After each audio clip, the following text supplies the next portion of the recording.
Damien Jiquel me dit « Je suis particulièrement le Stade Rennais. Que penses-tu de cette équipe qui peut être à la fois très bonne dans le jeu et planter des buts et avoir un visage complètement inverse sur certaines rencontres, les 2 défaites à l'extérieur et le but dans les arrêts de jeu contre Lens? C'est pas possible pour une équipe qui veut retrouver l'Europe. » Le problème de Rennes, c'est qu'ils ont vendu une dizaine de joueurs, qu'ils ont acheté une dizaine de joueurs. Bon ben voilà, c'est la méthode Longoria, on va dire. Le problème, c'est que à l'arrivée, avec Stéphane, on voit qu'il n'y en a pas tant que ça, des nouveaux joueurs qui sont titulaires dans cette équipe. Je crois qu'il y en avait 2 ou 3 contre Lens. Donc voilà, alors effectivement, il y a peut-être une disparité de préparation, notamment avec le dénommé Jota qui arrive d'Arabie Saoudite et qui n'était pas prêt. Et on verra ce que ça donnera quand il est prêt. Mais finalement, si c'est pour se retrouver avec Mandanda ou Truffert, Matusiwa, Santa Maria, de toute façon, quand tu recrutes autant de nouveaux joueurs que le Stade Rennais, il est évident qu'il y a une période de battement. Alors, est-ce qu'on va laisser le temps à Julien Stéphan, qui semble plus ou moins sur la sellette? On verra. Après, tout le monde connaît ma passion pour Stéphan, donc après tout, c'est son problème. Alex Henry me dit « Que penser de l'état catastrophique de Saint-Étienne et de son mercato calamiteux? Certains disent que ce serait dû au fait que les repreneurs ne s'attendaient pas à être en Ligue 1 cette année. » C'est possible. C'est possible. Après, l'investissement est quand même très minime.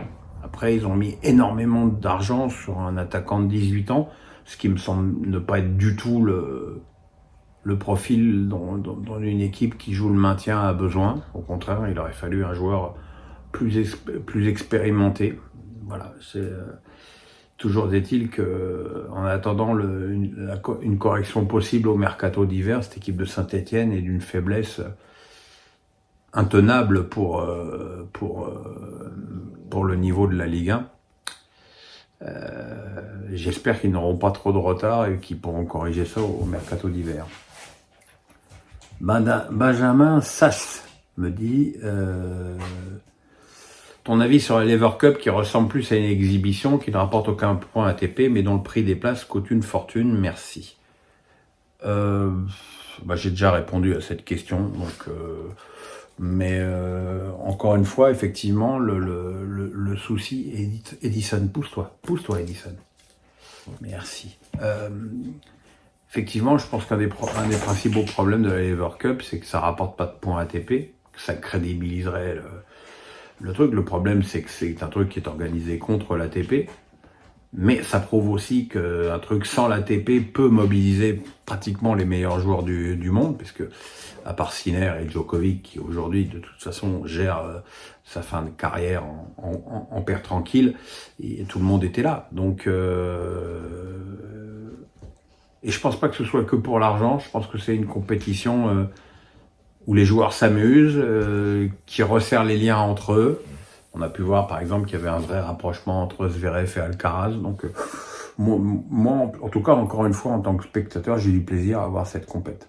Nicolas Young me dit, petite question santé, comment va ta santé? Étant soignant, je voudrais connaître ton ressenti sur les infirmiers et infirmières qui se sont occupés de vous et si vous avez toujours été satisfait de la prise en charge. Alors, comment va ma santé? Écoute, depuis ma réopération des voies biliaires, on m'a ôté ma prothèse que j'avais dans les voies biliaires. Mes voies biliaires s'étant réécartées, je n'ai pas reçu de nouvelles prothèses, donc ça c'est bien. Donc, ma santé, à part mon genou qui est foutu, ça va, encore une fois.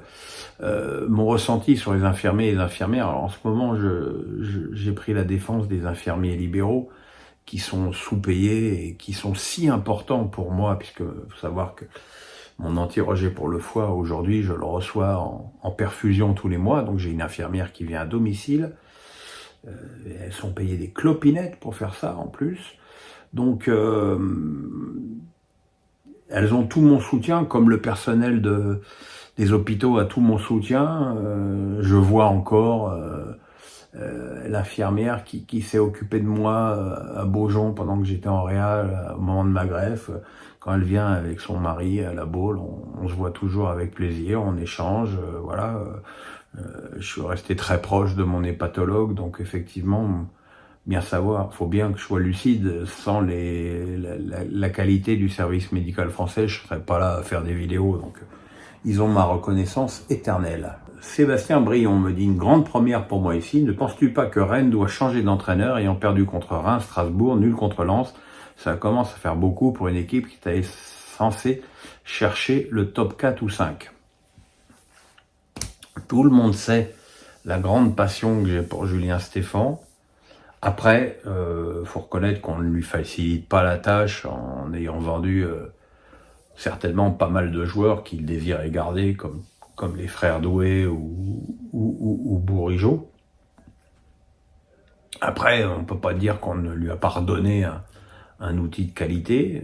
Voilà, c'est à lui de s'en dépatouiller. Et puis s'il s'en dépatouille pas, c'est un autre entraîneur qui viendra à la place. Enfin, son connaissant Massara, qui est j'imagine qu'il doit déjà avoir un successeur en tête. Jean-David Bedel me dit alors, ce FC25, vas-tu te laisser tenter dans cette même question? En tant que personnalité publique du foot, as-tu la chance de toucher le nouveau FIFA en avance comme certains youtubeurs?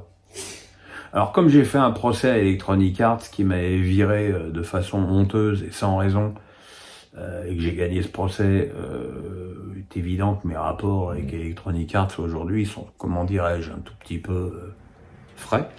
Donc non, effectivement, j'ai pas été convié à tester le nouveau FIFA. Je l'étais quand j'étais sous contrat avec eux. Pour l'instant, non, je ne me suis pas laissé tenter.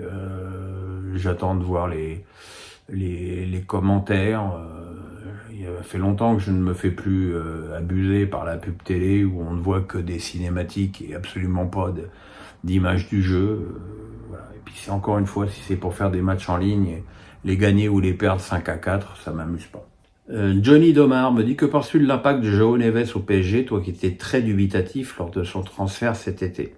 J'étais pas dubitatif sur la personnalité de João Neves, j'étais dubitatif sur le style du joueur, évidemment pour le coup totalement réclamé par Luis Enrique, mais voilà, j'avais envie qu'il y ait un peu plus de muscles, un peu plus de physique, tu vois, j'aurais encore une fois préféré un Guimarães. Après, le joueur est pas inintéressant, il est déjà, je crois, à 5 passes décisives, ce qui est franchement très bien, mais j'ai pas non plus l'impression que ce soit une valeur ajoutée extraordinaire au PSG. D'abord, on le voit, il n'est pas encore titulaire indiscutable dans l'entrejeu parisien, où il y a Vitinha, où il y a Zaïre Emery, où il y a Ruiz qui joue pas beaucoup, où il y a Kangligi. Et je trouve que 60 patates pour ça, c'est un peu cher. Alex Penon me dit, avec la sortie de 4-0, ça me fait penser à ton rôle dans le premier opus 3-0. Par bits et nombreux tournages, lequel t'a procuré le plus de plaisir et quel est selon toi le film de foot le plus réussi? C'est 3-0, le film de foot le plus réussi. C'est un film qui est en avance sur son temps, même qui n'avait pas fait des entrées faramineuses à la télé, au cinéma, mais qui est devenu un film culte aujourd'hui. Après, Otoniente veut surfer sur ce résultat en faisant une ressucée. Je pense que c'est une très mauvaise idée. Pour ma part, je trouve la bande-annonce extrêmement inquiétante, mais voilà, donc on verra. Je pense que je n'irai même pas voir ce film. Et le film qui m'a procuré le plus de plaisir, alors pas forcément au niveau du jeu, c'est au niveau de l'ambiance, c'est Un village presque parfait. Alors, question de David Poupinel. J'aimerais avoir votre avis sur le storytelling de la signature d'Adrien Rabiot à l'OM. Ne sommes-nous pas dans une hypocrisie totale qui vise à cirer les pompes de certains pour se faire accepter? Les joueurs ne sont-ils pas esclaves de leur communication? Je pense à titre personnel que Rabiot a signé à l'OM faute de mieux et qu'il est déjà en train de chercher un club plus huppé pour la saison prochaine. L'OM fera au passage une bonne plus-value en juin prochain, le joueur n'ayant que 2 ans de contrat. C'est possible que tu aies raison, rien rien n'atteste ta théorie, si ce n'est qu'effectivement les négos avec le Milan AC et Manchester United ont achoppé, pour des raisons salariales, alors que visiblement il a signé pour beaucoup moins, donc ça, effectivement, ça fait un peu signature faute de mieux, effectivement. Après, la réaction des supporters parisiens, elle est humaine. Je ne pense pas non plus que le PSG ait fait quoi que ce soit pour récupérer Adrien Rabiot à l'intersaison. Donc, je veux dire, le joueur ne va pas refuser de signer dans un club concurrent juste parce qu'il a été formé au PSG. Il faut aussi être un petit peu pragmatique, quoi. Donc voilà. Donc à lui de faire une bonne saison parce que ça reste quand même un joueur important pour l'équipe de France.